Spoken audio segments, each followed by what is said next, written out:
Yo quise ponerle, bueno, para empezar quise dar esta plática muy personalmente, porque ya ven que ahorita traemos ahí todo un tema con los refrescos y quise tocar el punto porque lo considero importante.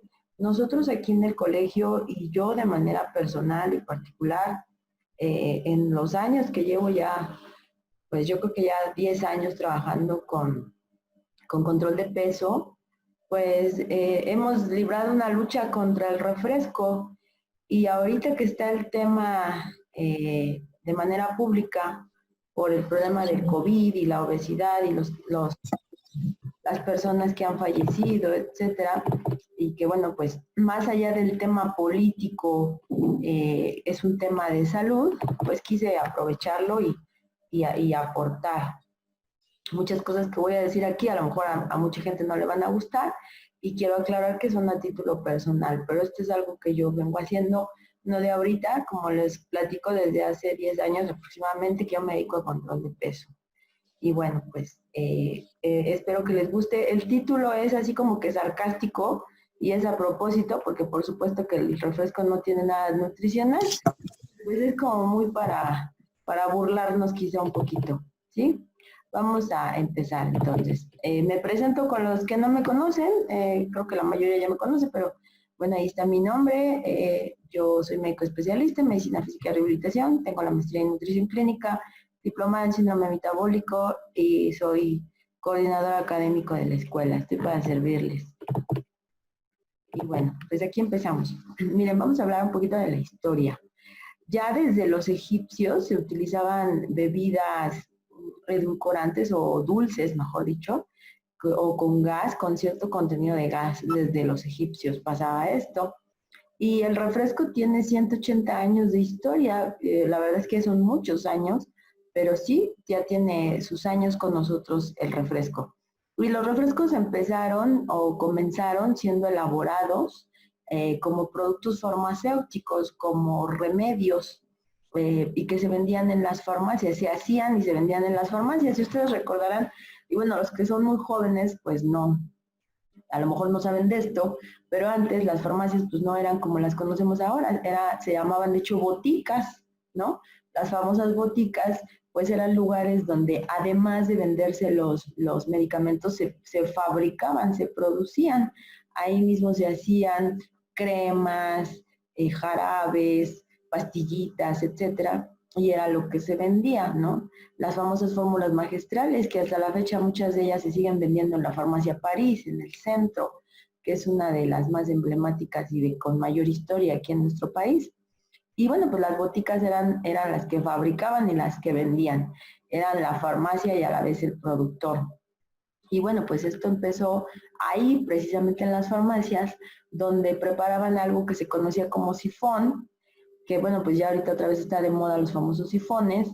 El sifón es una botella de cristal, bueno, era en aquel entonces una botella de cristal con un mecanismo que abre y cierra la salida del agua a través del gas. Tenía gas en su interior y por eso dejaba salir el agüita, ¿no? Y aquí vemos, miren, pues si se fijan estos sifones, sobre todo pues se parece bastante a muchos que andan ahorita circulando por ahí de diferentes marcas de agua. Digo, no le hago publicidad a nadie, pero bueno, ya ustedes los ubicarán, ¿no?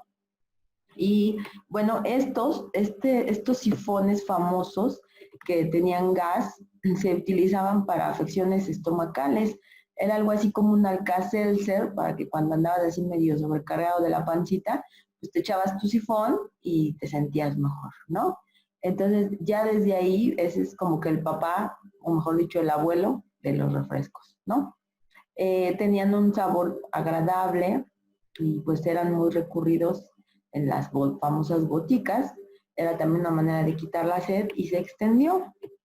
Después también algunos jarabes, sobre todo jarabes para la tos, fueron evolucionando hasta convertirse en refresco. Y en aquel entonces pues no se les llamaba ni siquiera jarabe, sino era un tónico o un biotónico. Miren, estos son dos anuncios antiguos, muy viejitos, de publicidad para sifones, como lo dice aquí, y tónicos, en este caso de belleza y fortuna, ¿sí? Fíjense nada más desde cuándo. Entonces, bueno, pues a través de, imagínense todo lo que ha pasado en 180 años de historia. Pues la verdad es que es muchísimo tiempo y han pasado miles de cosas con el refresco. Tanto que llegamos al día de hoy en el que se venden o que existen 37 millones de consumidores a nivel mundial de refresco, ¿sí?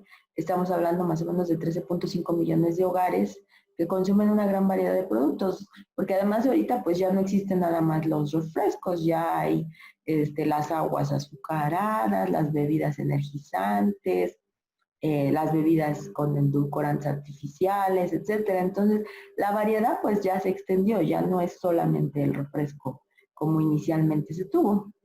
Y volviendo un poquito hacia atrás, pues vemos que esto comenzó en 1832, fíjense, con este señor que se llama John Matthews, quien fabricó una maquinita para mezclar agua con gas, con CO2 y ponerle sabor. A él fue el que se le ocurrió esa idea y pues mezcló CO2, mezcló gas, mezcló saborizante y toma, ahí está tu refresco. Y bueno, pues ese es el padre de la Coca-Cola, empresa que se funda en 1899, ¿sí? Entonces, pues fíjense, ¿desde cuándo está la Coca-Cola? Desde 1899. Es una empresa viejísima y fue creada por el señor John S. Pemberton.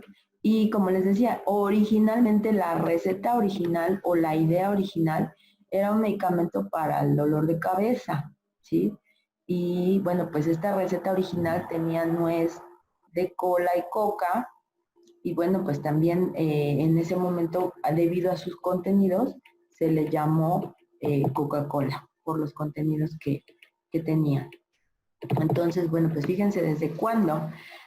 También hay algunos, para sorpresa de muchos, fíjense que también había algunos jarabes para gatos que contenían cocaína, porque la gente pues realmente en aquel entonces no tenía idea, ¿no? Entonces, después ya se dieron cuenta de los efectos que tenía y de la adicción que causaba y todo eso, y obviamente se quitaron del mercado. Pero muchas sustancias que hoy día para nosotros son totalmente otra historia, empezaron en aquellos ayeres como sustancias medicinales. En este caso, miren, la Coca-Cola, del gran imperio que hoy es, empezó con una receta para dolor de cabeza. Y el primer refresco vio la luz en 1885 en Texas y se llamó Dr. Pepper. Y bueno, pues ese fue el papá de la Pepsi, el famoso Dr. Pepper. Y bueno, pues actualmente hablar de refresco, pues es hablar de muchas cosas y son temas controversiales como lo hemos estado viendo recientemente aquí en nuestro país y más a raíz de la pandemia de COVID, ¿verdad? En México, Venezuela, Cuba, República Dominicana y España, la palabra refresco se refiere a una bebida de agua carbonatada con algún saborizante, que puede ser de diferente sabor, valga la redundancia, como los que están aquí. Y en Argentina y Uruguay no le llaman refresco, le llaman gaseosa. En Perú, en Guatemala, El Salvador y Honduras le pueden decir refresco o le pueden decir jugo de sabor a frutas. Y bueno, pues en algo nos teníamos que sacar el primer lugar y pues aquí está. El primer lugar a nivel mundial en consumidor de refresco somos nosotros, tristemente. Es un primer lugar muy triste y muy devastador. Pero bueno, somos el primer lugar a nivel mundial en consumo de refrescos. Y muy tristemente este primer lugar lo tenemos ya desde hace tiempo. ¿eh? Este es un dato que sigue siendo reciente porque esto no es de ahorita, ya tenemos tiempo con ese primer lugar y no lo hemos podido quitar, cosa que es muy triste y que creo que al día de hoy, con lo que está pasando con la pandemia de COVID, nos obliga a asumir responsabilidades. Creo que más allá del tema político, más allá de que nos guste o no las declaraciones de tal o cual persona, esta realidad de ser el primer consumidor a nivel mundial de refrescos, creo que es grave y todos debemos de asumir la parte que nos toque. Una familia mexicana destina el 10% de sus ingresos totales en la compra de refrescos. Imagínense nada más, el 10% es una cantidad pues grave porque esa cantidad se pudiera usar para otras necesidades familiares, para el ahorro, para la educación, para la vivienda, etcétera. Si se ahorrara, se podría adquirir un inmueble, etcétera. Pero es triste que se ocupe para eso. Y más en este momento donde los ingresos están reducidos y que no deja de ser un producto de primera necesidad, el refresco. En nuestro país, fíjense nada más estos datos, ahorita vamos a hablar de una serie de números que yo espero y de verdad quiero y deseo que les causen horror, tanto horror como me lo causó a mí, y que ese horror nos lleve a hacer algo. Creo que más allá de asustarnos, se trata de cambiar, ¿no? En promedio, una persona consume 163 litros al año de refresco en nuestro país, lo cual significa el 40% más que en Estados Unidos. O sea, fíjense, los gringos, pues ahí se nos van porque ellos son el segundo lugar, nosotros somos el primero, pero ellos consumen 118 y nosotros 163. Pues es una cantidad, una diferencia importante. Aquí dejé esta declaración tal cual, porque me pareció muy importante. Esta declaración la hizo el señor, la hizo Florence Theodore del Instituto Nacional de Salud Pública el año pasado, o sea, es una declaración reciente de 2019, y nos dice igual, una familia mexicana destina 10% de sus ingresos totales a la compra de refrescos, 24% a otros gastos de alimentos y 66% a vivienda, educación, vestimenta, etc. El consumo de bebidas azucaradas mata al año a 24,000 mexicanos por la ingesta calórica tan alta, ¿sí? Ahorita estamos muy preocupados y estamos alarmados y estamos conmocionados por el número de muertos que vamos por COVID. Y claro que tendría que ser. Pero no nos asusta, ni nadie hace tragedia de ver que al año se mueren 24,000 mexicanos por consumo de refresco. Eso sí no nos da angustia, eso sí no nos causa conflicto, no nos preocupa. Y esto es desde hace mucho tiempo, pero esos 24,000 pues no nos preocupan, ¿no? Estamos asustados por los de ahorita, que también muchos de los muertos de COVID al día de hoy son personas que en vida tuvieron síndrome metabólico secundario a alta ingesta calórica, mucho de ello por refresco. Entonces, muchos de esos 50,000 o ya no sé ni cuántos llevamos de COVID, pero nos estamos acercando, 48,000, pues muchos de esos tienen que ver con esto, con el consumo de refresco, más los 24,000 extras que se mueren cada año por consumo de refresco. Se ha comprobado, y estos son números de investigadores estadounidenses aquí en México, no crean que estamos inventando los números. Se ha comprobado que 7 de cada 10 niños, en comunidades rurales desayunan con refresco, tristemente. Ese es su desayuno, refresco. Y esto viene pasando desde 1999 al año 2000. Y este consumo se ha triplicado en adultos en este mismo periodo. El Hospital Infantil de México no recomienda el consumo de bebidas con azúcar y bajo contenido nutricional, ¿sí? Y bueno, pues esto lo dice el Hospital Infantil de México, que es una de las instituciones pues con mayor representatividad en nuestro país a nivel de salud en la atención a la infancia. Créanme que de verdad el Hospital Infantil de México es una institución verdaderamente impactante. Vienen del extranjero a estudiar a este hospital. Yo tuve la oportunidad de estar ahí cuando hice la maestría en nutrición y créanme que es impactante ver niños diabéticos, niños hipertensos, niños con diálisis a los 10, 11, 8, 9 años. Y recomienda que los niños no deben de tomar refresco. Y ni niños ni adultos, pero mucho menos los niños. Y en caso de que tomemos ese tipo de bebidas, pues no mayor a 240 mililitros. La norma oficial mexicana nos dice, y fíjense, esto ya está en una norma oficial, o sea, no es cualquier cosa.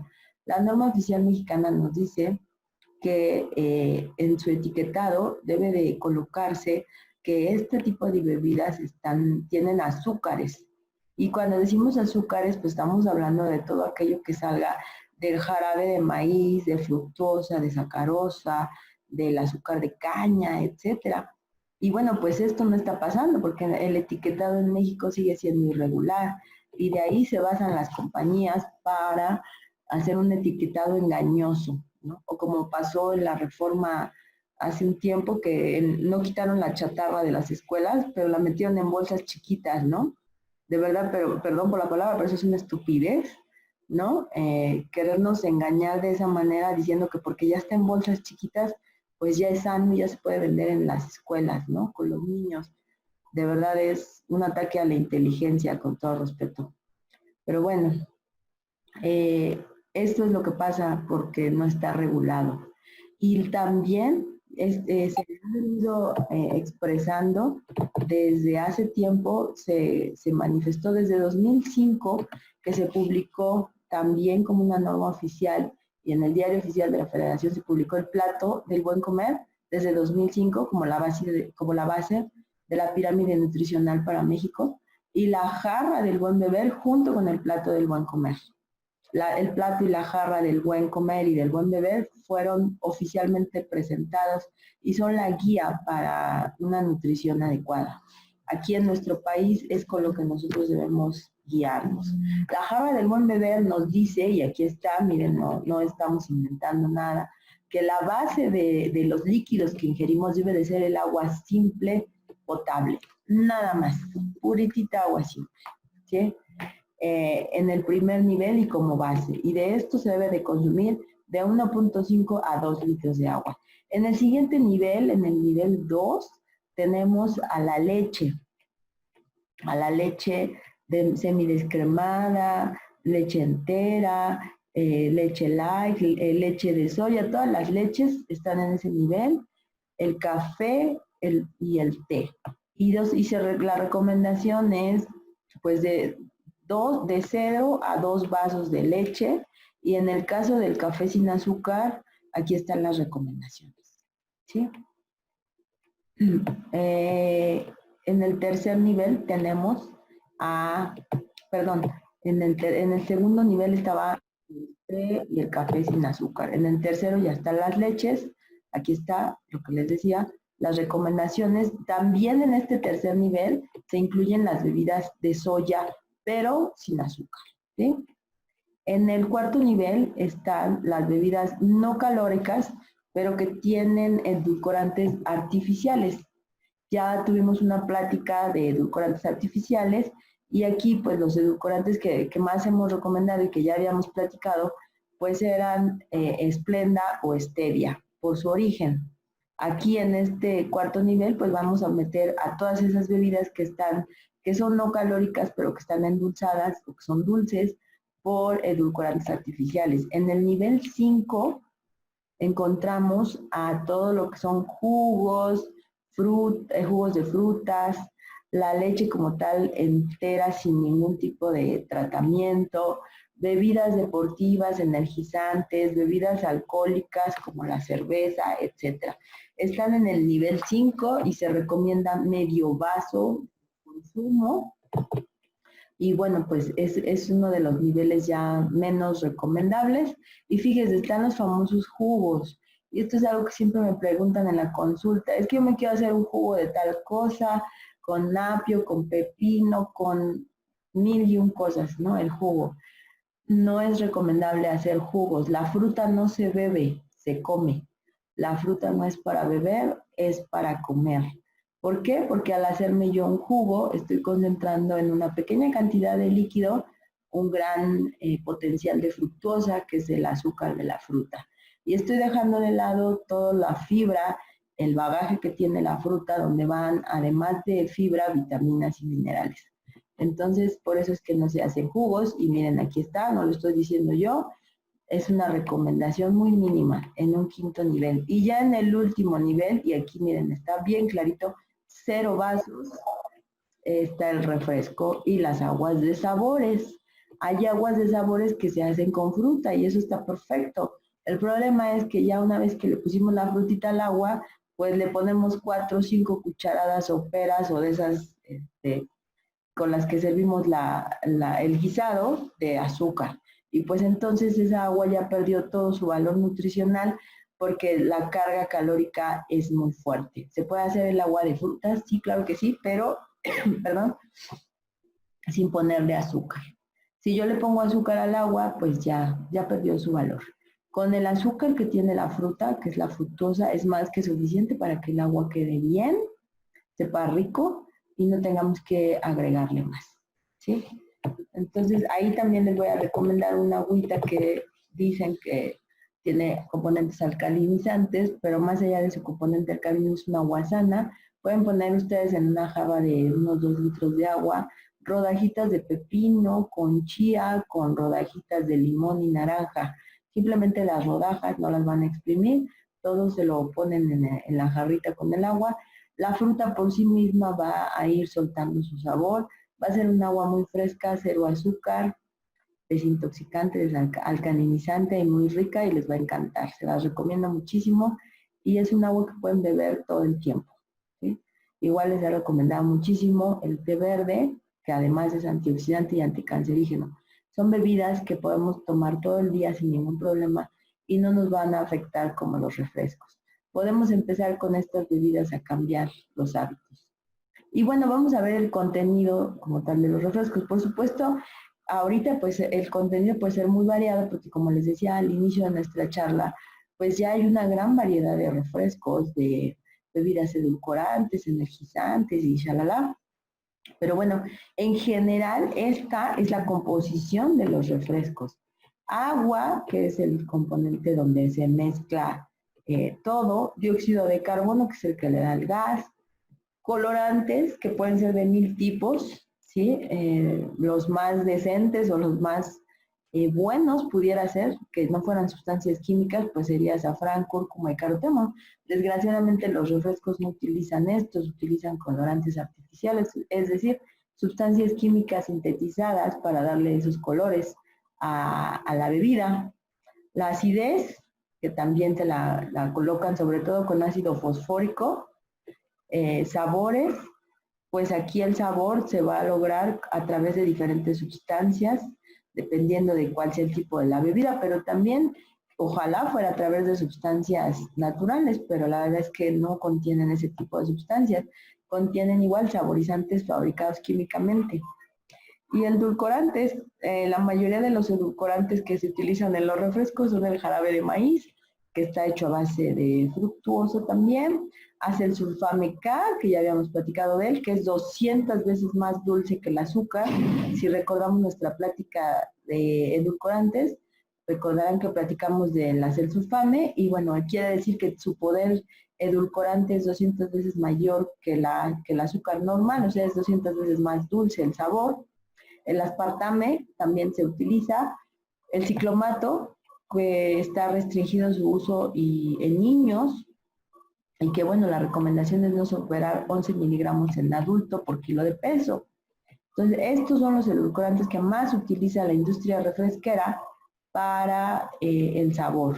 Y por supuesto, bueno, pues a todos estos que utilizan jarabe de maíz, que es el más barato. Recuerden que la industria utiliza muchísimo el jarabe de maíz porque es exageradamente barato y tiene un poder dulce muy efectivo. Entonces, bueno, pues lo que quieren es ganar dinero, es un negocio. Por lo tanto, pues metemos el más barato aunque sea el más calórico. Y aquí está, miren, esta tablita me gustó mucho, por eso se las quiero compartir. Y aquí nos dicen, miren, aquí está la bebida, prácticamente están todos los refrescos que existen, desde todas las cocas, porque ya ven que hay ahorita como que no sé cuántos tipos de Coca-Colas, la Coca-Cola Cherry, la clásica, la cero, la Coca-Cola de dieta, la Pepsi, el Fanta, la fresca, bueno, todos, ¿no? El Sprite, chalala. Y las bebidas energizantes, ¿no? Algunas de ellas creo que no están aquí en México, están solo en Estados Unidos. Y, perdón, aquí está el tamaño de contenido calórico, la cantidad, mejor dicho, de calorías por el tamaño de la porción. Y si se fijan, la porción siempre es la misma. Se toma en cuenta 12 onzas. 12 onzas equivale a 355 mililitros. Recuerden que el sistema americano se basa más en onzas. Nosotros nos basamos más en mililitros, entonces aquí están los dos. 12 onzas es igual a 355 mililitros. Y el contenido calórico, de acuerdo al tipo de bebida, en estos 355 mililitros. Entonces, fíjense, por ejemplo, pues el 7-Up tiene en 355 mililitros 150 calorías. Este refresco, que creo que no está aquí en México, tiene 160. Pero miren, yo voy a utilizar como ejemplo la famosísima Coca-Cola clásica, porque además al día de hoy sigue siendo el refresco más vendido del mundo, sigue siendo la reina de la película, la Coca-Cola. Entonces, bueno, vamos a hacer nuestras cuentas basándonos en la Coca-Cola clásica. Y yo quiero que me sigan a continuación en el detalle de números que vamos a hacer, que bueno, que espero que se horroricen tanto como me horroricé yo, y que podamos igual compartir esto. Vamos a tomar entonces, como decíamos, la Coca-Cola clásica, que tiene en 12 onzas, es decir, 355 mililitros, tiene 140 calorías. Entonces vamos a hacer nuestras cuentas. Y miren, por eso le puse aquí a esta diapositiva los números del horror, porque, perdón, ando un poquito agripada. No tengo COVID, nada más estoy agripada. Los números del horror. 355 mililitros, en estos 355 mililitros se encuentran 140 calorías. Por lo tanto, esto equivale a que un mililitro tiene 0.39 kilocalorías. Un mililitro. Recordemos que un litro tiene 1000 mililitros. Por lo tanto, en un litro de Coca-Cola tenemos, 395 kilocalorías. Si multiplicamos estas 395 calorías que hay en un litro de Coca-Cola por los 163 litros que nos tomamos en promedio cada mexicano por año, pues resulta que al año una persona que toma Coca-Cola consume la fabulosísima cantidad de 64.282 kilocalorías al año. O sea, esa persona nada más en Coca-Cola en un año se echó esas 62.282 calorías. Por supuesto que no vivió solo de Coca-Cola, falta todo lo demás que se ha comido, ¿no? Entonces después a mí me da mucha risa cuando mis pacientes, con todo respeto, me da mucha risa porque cuando mis pacientes me dicen, pero yo no entiendo por qué he subido de peso. Pues imagínense, tomando Coca-Cola, tomando refresco, nada más por eso ya llevamos este impresionante número de calorías. Ahora si sumamos todo lo demás, y si esto lo venimos haciendo como un hábito de años, pues por supuesto, ¿cómo vamos a estar?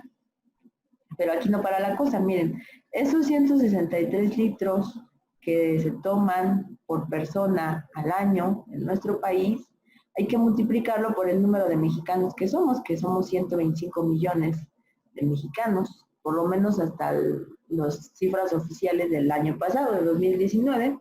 Entonces nos da este numerote que ni siquiera puedo leer, porque para mí más allá de la tabla del 2 es vanidad, pero miren, creo que son 20.375.000 litros, no más, es un numerote, aquí está, miren, vean. Litros de refresco de consumo al año. Esto es en promedio lo que consume México de refrescos al año.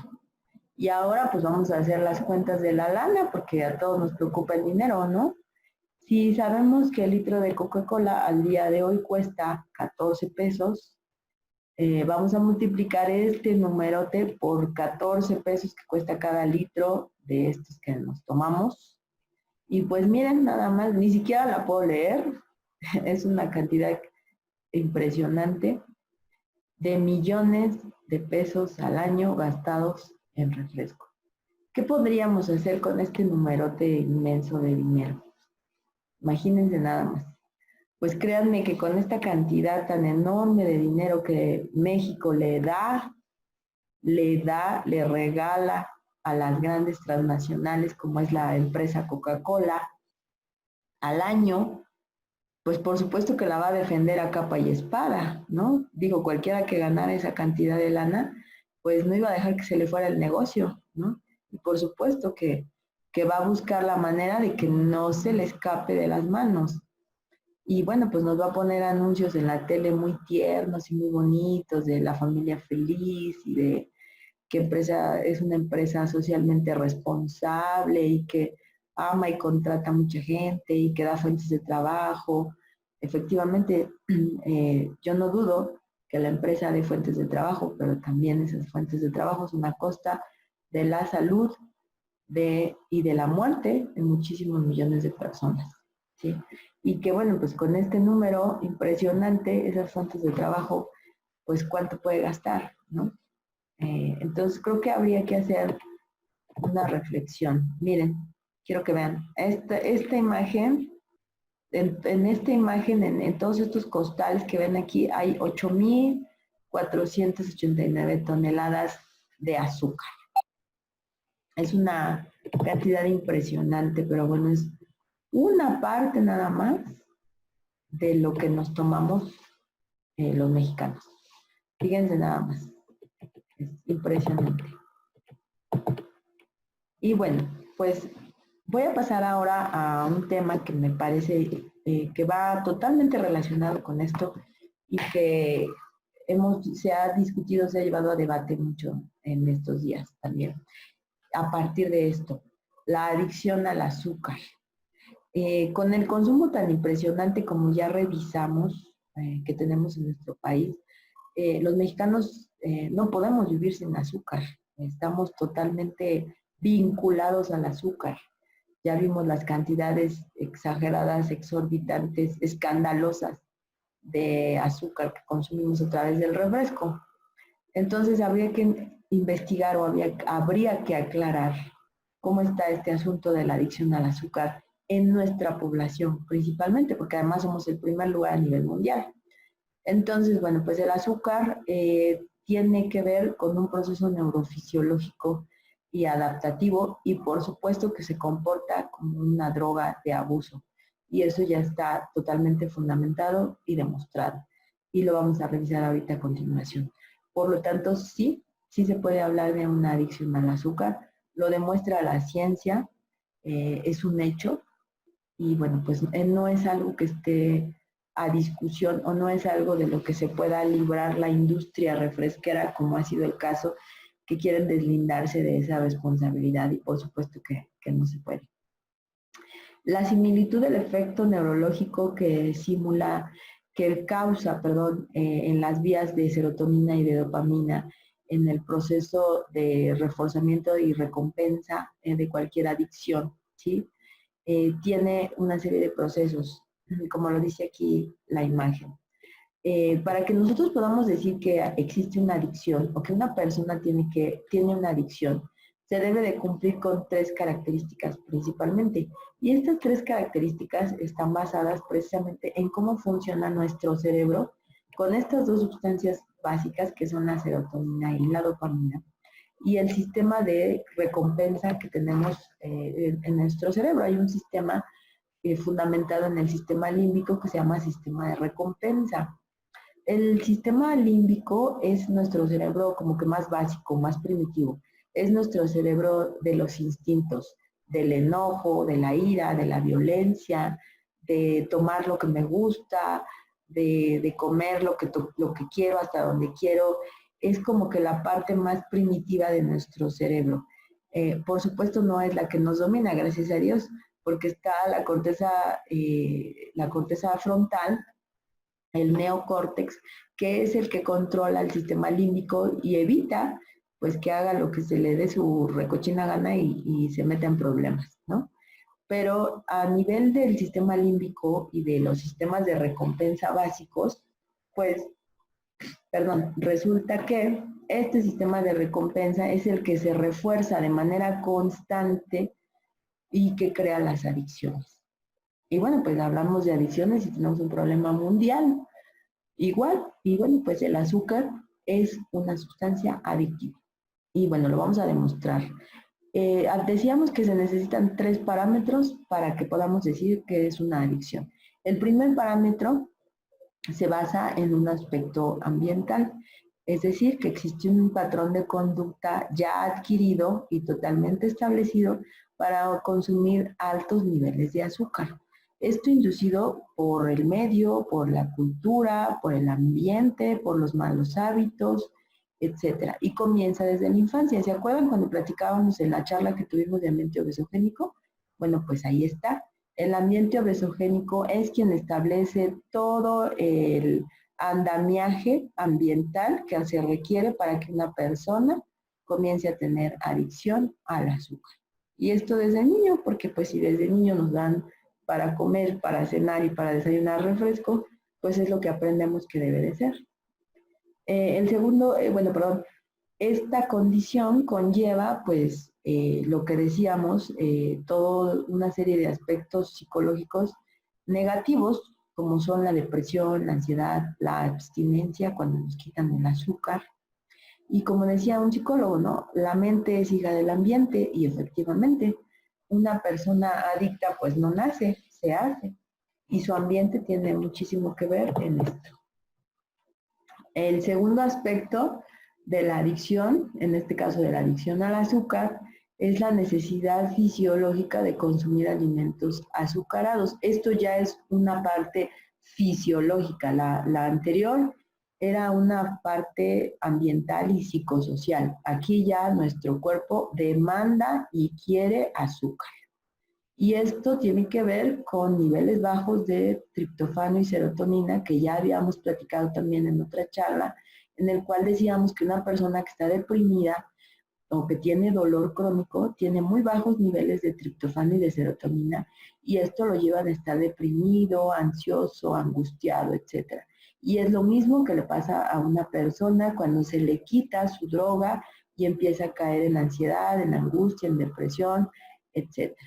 Y esto se encuentra igual en las personas que se les quita el azúcar. Y el tercer factor, que es el factor genético. Ahí se ha revisado y se han encontrado genes que predisponen a las personas al consumo de alcohol o de otro tipo de sustancias. Entonces, bueno, perdón, este tipo de sustancias adictivas, pues también hay genes que tienen cierta predisposición para que una persona que a lo mejor no va a salir a buscar el alcohol, pero de repente se lo encuentra en su vida a través del factor psicosocial, pues en el momento que lo consume, ese consumo desencadena la adicción porque ya existía cierta predisposición genética. Estos 3 factores se suman para que exista una adicción. Y bueno, pues la Organización Mundial para la Salud nos dice que la recomendación, fíjese, de consumo de azúcar al día es de 25 a máximo 50 gramos al día. Esto equivale a unas 6 y un cuarto cucharaditas de azúcar. Cucharaditas me estoy refiriendo a las cucharaditas cafeteras de las chiquititas que se utilizan para tomar té o café. Esa es como que la medida. O a una barrita de chocolate. Ese sería el consumo recomendado. Pero en nuestro país ese consumo está por mucho rebasado. Se calcula que va de un 64 a 183 gramos por persona al día. O sea, varía, también tiene mucho que ver en algunos casos las zonas, ¿no? Por ejemplo, en las costas, en las zonas costeras donde hace mucho calor y la gente está constantemente tomando líquidos, pues busca las bebidas dulces. Ahí el consumo es más alto. En las zonas donde se toma bebidas calientes con azúcar, como el chocolate, etcétera, pues también se incrementa. En promedio es de 64 a 183 gramos por persona. Esto significa que en promedio pues va a equivaler a que una persona en México consume entre 24 a 67 kilos de azúcar al año. Imagínense nada más. Y bueno, pues otra vez, los reyes de la película, para empezar, pues los mexicanos, ¿no? Somos el primer lugar, pero también están los brasileños, que también tienen un consumo alto, miren, en Malasia, en general en América Latina y el Caribe, y pues los gringos también, ¿no? En este caso, a nivel de consumo de per cápita, estamos ubicados en el tercer lugar. Estos números de acá nos los da la OMS. Estos son números de cifras económicas. Pero fíjense, pues ahí nos vamos, ¿no? Estamos rebasando, en cualquiera de las dos, rebasamos con mucho lo recomendado. Por lo tanto, si nosotros estamos rebasando con mucho el consumo de azúcar, pues es lógico que nuestra población tiene una adicción a esta sustancia. Y miren, aquí está la lista negra, por eso se las puse en color rojo para llamar su atención. Esta es la lista de los alimentos que contienen mayor cantidad de azúcar. Por supuesto, los refrescos y las bebidas energéticas, ya vimos, ya hicimos las cuentas. La fruta en almíbar, los flanes, natillas y cualquier tipo de este postre, las galletas, bueno, hay de galletas a galletas, ¿verdad? En general las galletas que son dulces o de sabor. El yogur, por supuesto, de sabor, no el yogur natural. Las barras de chocolate, todos los tipos de barras de chocolate, aquí sí. El chocolate en polvo, que se utiliza sobre todo para los niños, para darles con su leche. Entonces imagínense, si al niño le dan, vamos a poner un ejemplo, si al niño su mamá, porque en la tele dicen que la leche entera tiene vitaminas, tiene calcio, tiene proteínas, y la tele, pues todo lo que dicen en la tele y lo que dicen en el canal de las estrellas, pues es totalmente cierto, ¿verdad? Y la mamá lo cree, entonces le da su vasote de leche entera al niño, que ya vimos en la jarra del buen beber que no es una recomendación buena, y encima le da su chocomilk, ¿no? Y le pone su chocolate en polvo, pues cuántas calorías le está dando al niño, ¿no? Extras. Y ella cree que lo está alimentando bien, porque en la tele dicen los anuncios que tanto el chocolate en polvo, el chocomilk, como la leche entera, pues son muy buenos porque tienen vitaminas, minerales, vitamina C, calcio, y mamá piensa que eso es cierto y no ha investigado o no ha preguntado si eso es verdad o si son las únicas fuentes donde puede obtener estos nutrientes. Que si ustedes revisan el valor nutricional en la caja de la leche o del chocolate y revisan el contenido nutricional, verán que es infinitamente bajo de proteína, de vitamina D o de calcio. Por lo tanto, pues no es cierto lo que dice la televisión, ¿no? Los cereales de caja, que son cereales dulces, por supuesto. Las mermeladas, pues ni que hablar. Y todos los aderezos. Y aquí decimos todos. Mayonesa, catsup, mostaza, todos los aderezos para ensaladas, todo. Todo lo que es aderezos. Además de ser altos en azúcar, también son altos en contenido de sodio y eso pues eleva la presión. Entonces, por lo tanto, yo siempre le digo a las personas, de nada sirve que te hagas tu ensalada deliciosa y preciosa si le vas a poner aderezo. No se puede utilizar ningún aderezo. Tampoco de nada sirve que estés comiendo muy sano y te quieras hacer un sándwich muy saludable con pan integral de 12 gramos, jamón de pavo, aguacate, mucha verdura, si le vas a poner mayonesa, porque pues ya se perdió ahí lo que estás ganando. Ningún aderezo es recomendable. Y entonces, pues viene la pregunta del millón, ¿es más adictiva el azúcar que la cocaína? Y la respuesta, pues es que sí, es tan adictiva o más quizás que la cocaína. Y esta adicción, como ya decíamos, se basa en el sistema dopaminérgico que ahorita vamos a desglosar. Y miren, adicción se define como el uso compulsivo incontrolable de una droga de abuso, a expensas de casi todas las actividades cotidianas y en ciclos que cada vez son más intensos, ¿sí? Entre 8 a 10 ciclos en un día. Quiere decir que una persona con adicción necesita consumir algo dulce, pues muchas veces en un día, en este caso hablando de adicción al azúcar. Hay 3 etapas en el desarrollo de la adicción. La primera etapa es una etapa que en inglés le dicen el beginning, que se traduce como el atracón, y que consiste en el consumo de una gran cantidad de esa droga en la oportunidad que tiene la persona y indica que esta droga ya no es una droga de uso, sino de abuso. Es decir, yo empiezo a consumir esta sustancia en atracones, o sea, de de repente me da por irme a atascar al refrigerador y me como lo que encuentro. Otra característica es que incremento progresivo, eso que se llama escalamiento en la cantidad que yo necesito de esta droga, en este caso de azúcar. O sea, cada vez necesito más azúcar, más comida, ya no me es suficiente. A lo mejor empecé con un vasito de refresco, un día en la tarde que me sentí medio mareada y dije, ay, me voy a tomar una coca. Pero ya después ya no es un vasito, ya no son 2 vasitos, ya son 3 vasitos, ya es un refresco diario, ya son 12, cada vez es más. La hipermotricidad, bueno, pues me pongo, como dicen, ¿no? Me pongo activa, me pongo loca, me pongo a hacer ejercicio, me prende el azúcar, por eso también me la tomo. Este también es una de las bases por las cuales las bebidas energizantes, pues se toman mucho, por ejemplo, en los gimnasios, porque causan un efecto de hipermotricidad, es decir, incrementan la actividad física.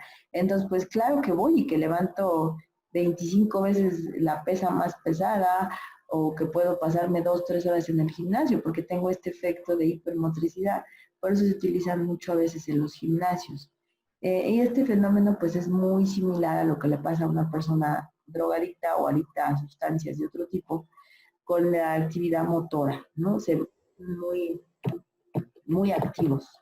Estas son características de la primera etapa del desarrollo de una adicción. Y si se fijan, el atracón pues existe en la comida. Muchos de nuestros pacientes se dan atracones de comida y eso pasa a veces sobre todo mucho en la noche, cuando las personas a veces llegan de trabajar, vienen cansados, estresados, comen algo ligero y se acuestan a dormir, pero en la noche se despiertan con una necesidad verdaderamente imperiosa de comer y atacan el refri y se atascan. Yo les voy a platicar que tenía una paciente que ella, por desgracia, pues falleció su marido, falleció su hijo y se quedó sola. Y en la depresión, pues ella se acostaba muy temprano, pero se levantaba entre 2 y 3 de la mañana y se ponía a cocinar, pero en un estado de semisonambulismo, porque realmente ella no era consciente al 100% de lo que estaba haciendo. Cocinaba como si fueran las 3 de la tarde, cocinaba y preparaba comida como si fueran a llegar 4 o 5 personas. Y una vez que terminaba de cocinar, se sentaba ella solita a comer toda esa comida que ella había preparado. Por supuesto, hay un trasfondo muy fuerte de ansiedad, de depresión, de todo el factor psicosocial que ella tenía por sus duelos. Pero ella era adicta, por supuesto, al azúcar, a la comida, y preparaba cosas muy dulces, hacía pasteles, guisos, etcétera. Entonces, pues también hay un trasfondo psicosocial, psicoemocional muy importante en esto. La segunda etapa de la adicción, volviendo al tema, se caracteriza por la aparición de signos y síntomas del síndrome de abstinencia. Y en este momento ya existe como tal una dependencia establecida. Es decir, si yo no me tomo mi coca a diario, me pongo mal.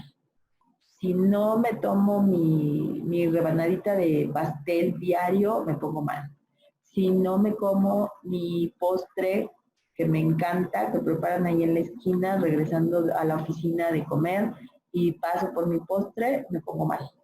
Entonces, cuando ya existe una situación de alteración física al no tener esa droga y que yo necesito y sé que necesito eso, pues ya hay una dependencia. Y la tercera etapa, pues es ese deseo imperioso de consumir. Y las recaídas. Y bueno, pues uno de los aspectos donde más vemos recaídas es precisamente en el control de peso. Cuando yo empiezo control de peso con una persona, sé que si no tiene ciertas cosas va a recaer y a recaer hasta que finalmente lo va a dejar. Se dice que de cada 10 personas que inician control de peso, solamente una va a ser exitosa. Y esto tiene que ver precisamente con la adicción a la comida, al azúcar. Entonces aquí es donde vemos más frecuentemente el fenómeno de las recaídas. La elevación de la dopamina es el principal evento es un evento neuroquímico, que es el que nos refuerza el consumo a las sustancias, a cualquier tipo de adicción, tanto en sustancias fabricadas, como las drogas, como en sustancias o conductas naturales. Es el mismo efecto.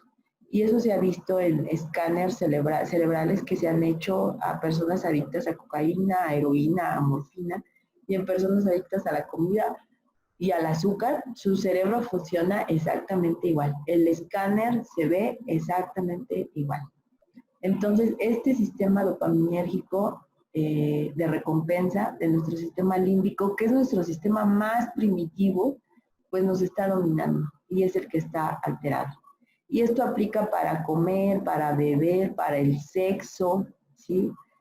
Son sistemas de recompensa. O sea, a mí me das algo que me gusta, que me hace sentir muy bien, que me libera mucha dopamina y me hace sentir wow, súper, y entonces yo quiero más y más y más y más y más. Y por eso aplica conductas de las básicas, como decíamos, como comer, beber, el sexo. Las personas que son adictas al sexo tienen también este sistema dopaminérgico alterado. Y esto se basa en el núcleo accumbens o el núcleo acuminado, que ahorita vamos a ver, y que tiene que estar relacionado con los sistemas que son estimuladores, como es la dopamina. La conducta alimentaria y la drogadicción está totalmente demostrado, por eso les decía que ya es algo que está demostrado como un hecho, no es algo que esté en veremos, está demostrado. Algunos hechos que lo demuestran son la mayoría de las drogas de adicción también causan anorexia, es decir, los adictos no comen, no les da hambre, excepto en la marihuana, que sí da hambre la marihuana, pero en la mayoría de las otras drogas, en todas prácticamente, no les da hambre, por eso es que la persona adicta es muy delgada y no les da hambre porque a nivel cerebral se estimulan los núcleos de la anorexia que están también junto al sistema límbico y entonces la persona no le da hambre, por eso es que el adicto a la droga pues se la puede pasar tranquilamente sin comer y no pasa nada mientras tenga su droga. Y también se ha visto que una disminución en la ingesta mejora el placer por la droga, es decir, se desvía la atención. Si yo a una persona adicta a la heroína o a la cocaína lo obligo a comer mucho, pues ya no va a sentir el mismo placer con su droga porque estoy desviando su sistema límbico, lo estoy desviando de atención de la heroína a la comida. Las enfermedades de la conducta alimentaria, como son la anorexia y la bulimia, también se ha visto que están relacionadas con una estructura cerebral que los va a predisponer hacia la drogadicción. Y eso también se ha visto. Los chicos y las chicas, desgraciadamente muy jovencitos, entre 13, 10, 11, 12, 13, 14 años, son mucho más predispuestos no solo a ser anoréxicos y bulímicos, sino también a consumir drogas. Los pacientes adictos, al entrar en una etapa de abstinencia, requieren un consumo de altas cantidades de azúcar para poder mantenerse bien. Es decir, un adicto que está en recuperación o un adicto que se le ha quitado la droga para hacerle un proceso de purificación, de desintoxicación y se le quita la droga, pues pide y requiere y exige consumir gran cantidad de azúcar, lo cual lo mantiene estable. Y eso, bueno, pues está relacionado porque ocupan el mismo sistema cerebral para poder procesar la adicción al azúcar con la adicción a otro tipo de drogas. Y el consumo de comida, especialmente dulce, que libera estos opioides cerebrales que nos hacen sentir bien y que se utilizan también como analgésicos. Generalmente cuando nos duele algo, cuando nos sentimos mal, pues queremos algo dulce. ¿Por qué? Porque nos va a liberar a nivel cerebral nuestros propios opioides que nos van a hacer sentir bien. Y aquí está, miren, este es el sistema dopaminérgico y serotoninérgico que funciona. Este es el sistema de recompensa. Y aquí está el núcleo accumbens o núcleo acuminado. Aquí está el cuerpo estriado, la sustancia negra, que también la sustancia negra está relacionada con el Parkinson, está dañada en el Parkinson.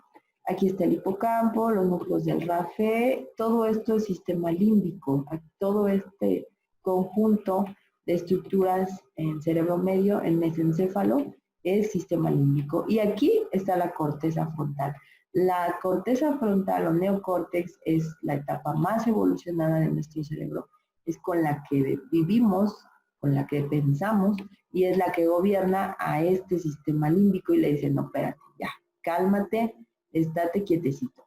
Entonces hay una constante retroalimentación entre uno y otro, como lo vemos aquí en la imagen.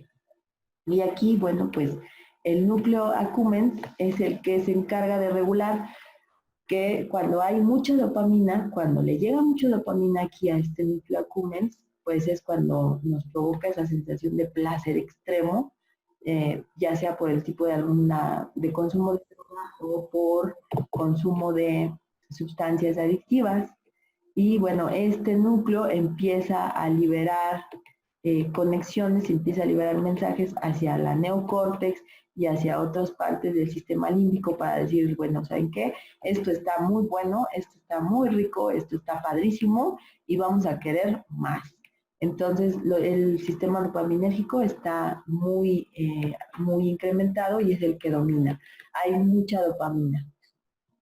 Igual, el sistema Cummins, cuando no tenemos ese estímulo, cuando no tenemos esa descarga de droga o de comida, en este caso de azúcar, pues entonces quien gobierna a este núcleo accumbens y al sistema límbico son las vías serotoninérgicas con acetilcolina y otros neurotransmisores y esto baja. Entonces ya no hay esa descarga de placer ni esa descarga de gran satisfacción y entonces volvemos a la normalidad. Y bueno, pues esto también lo vemos aquí, ¿no?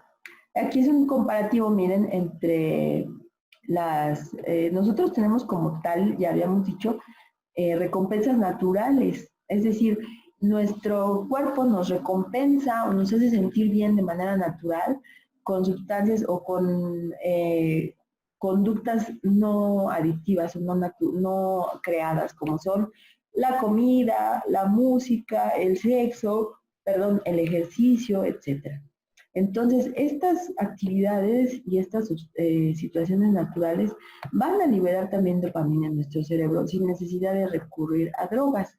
Pero cuando nosotros ya utilizamos drogas o tenemos como el azúcar, un exceso en su consumo que nos crea una adicción, pues entonces el sistema de dopamina se altera, como ya vimos, y empezamos a crear esa adicción porque nos da cada vez más y más y más descarga de dopamina que nos hace sentir bien.